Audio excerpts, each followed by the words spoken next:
आमचं तुमचं टॉकीजला सबस्क्राईब करा आणि बेल आयकॉनवर क्लिक करायला विसरू नका.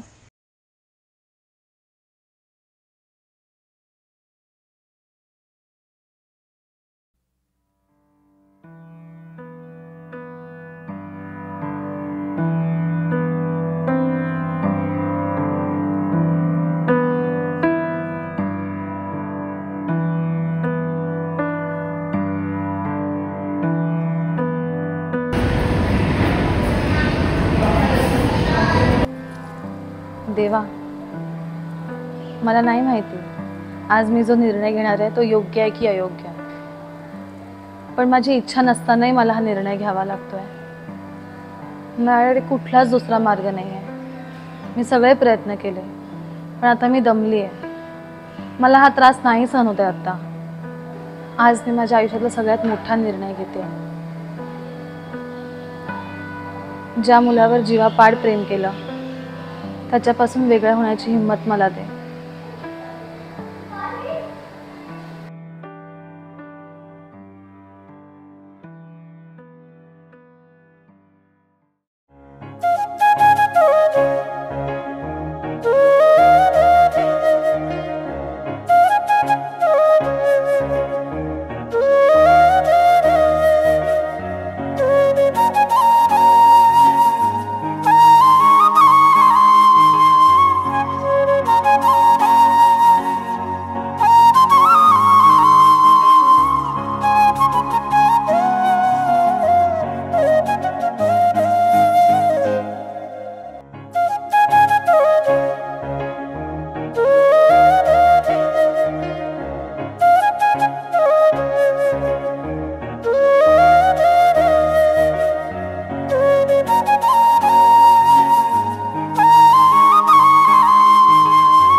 हे हाय भक्ती.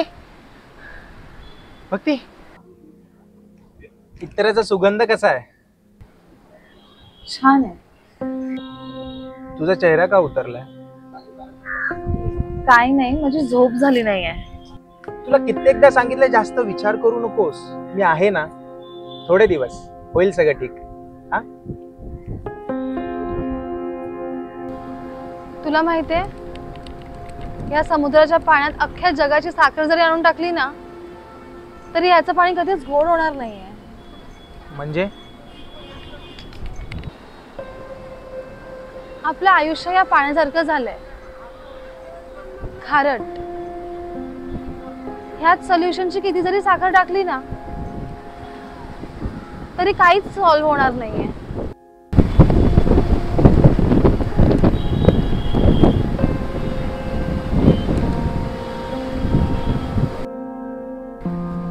मला तुला काहीतरी सांगायचंय. काय?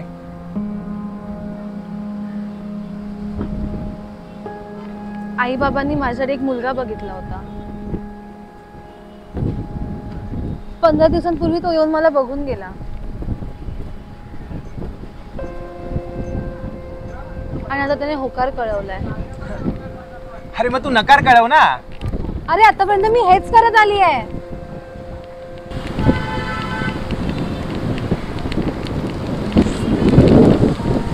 आई बाबांना आपल्याबद्दल माहिती आहे?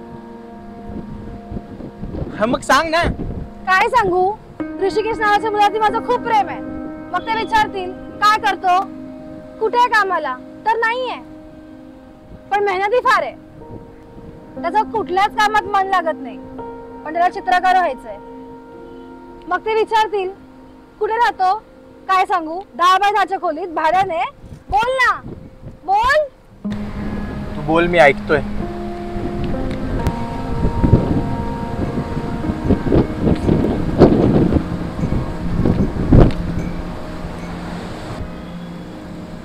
ऐक ना ऋषी, गेले काही दिवस आपण दोघं पण खूप मेहनत करतोय, पण काहीच होत नाहीये. अरे मी खूप दमली आहे. आणि तुला माहिती आहे मी असं ऍडजस्ट करून नाही जगू शकत.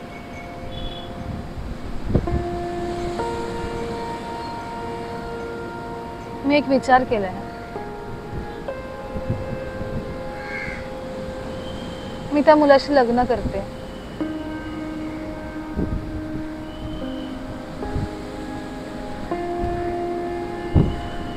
तू पण एखादी जॉबवाली मुलगी बघ, तू पण आनंदी राहशील.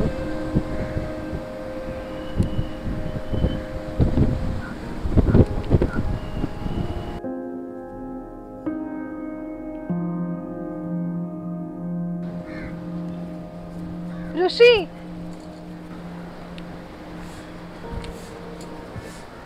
ऋषी,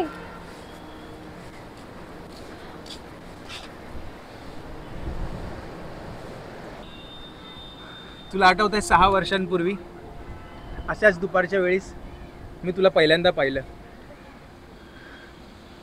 ह्याच बाकड्यावर बसलो होतो मी समुद्राचं चित्र काढत, आणि मग तू इथे येऊन उभी राहिलीस. मी तुला चोरून चोरून बघत होतो आणि नकळत तुझं चित्रही काढत होतो.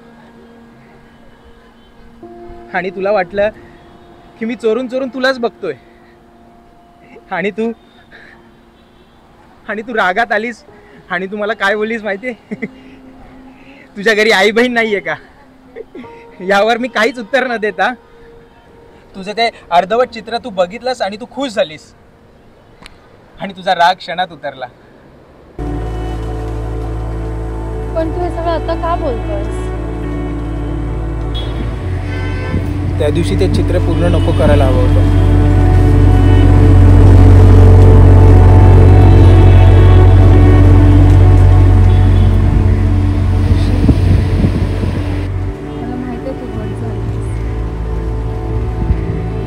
हट, अजिबात नाही. उलट तू जे बोलतेस ना ते अगदी बरोबर बोलतेस.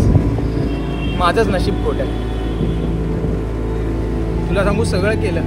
रस्ते रंगवले, घराच्या भिंती रंगवल्या, संडासाच्या पाट्यांवर नावं सुद्धा लिहिली, पण इतकं करून सुद्धा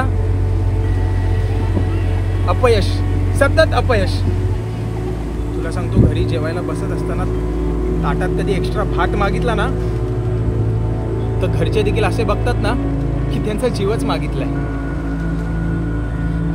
घरी कधी रिकाम्या हाताने गेलो ना की भीती वाटते घरात घेतील की नाही. तुला सांगू, एक अपयशी कलाकाराचं आयुष्य म्हणजे ना पाय पुसणं असतं ग. चला, कोणी येऊन चिरडून जातं.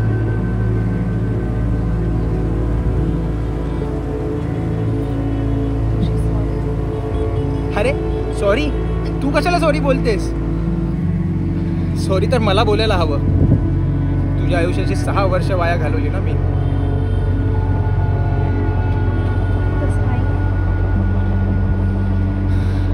आणि थँक्स हा. मी कधी खूपच अपसेट असायचो ना तर तुझ्या खुशीत येऊन रडायचो. मला खूप बरं वाटायचं, भारी फिलिंग होती. पण आता काय, स्वतःच स्वतःला सावरावं लागणार आहे. तू कर लग्न.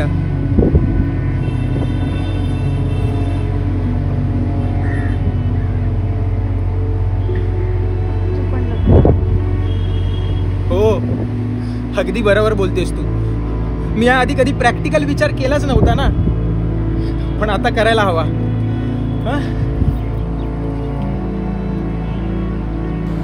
ऐक ना, काळजी घे.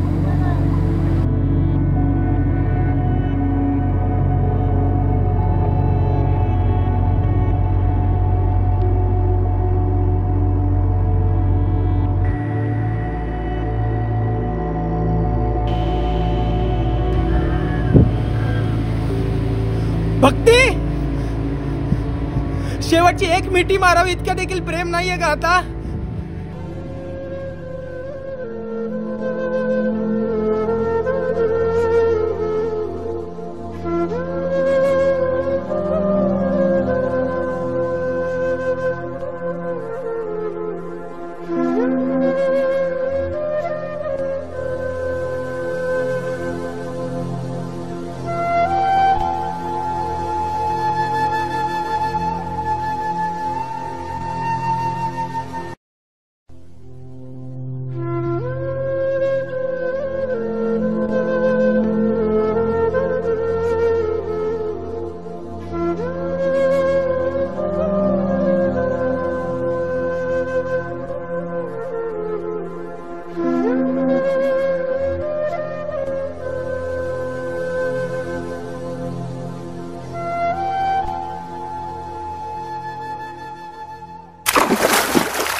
अरे तो बघ पाण्यात बुडाला. अरे बुडाला रे बुडाला.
सुगंध कसा आहे?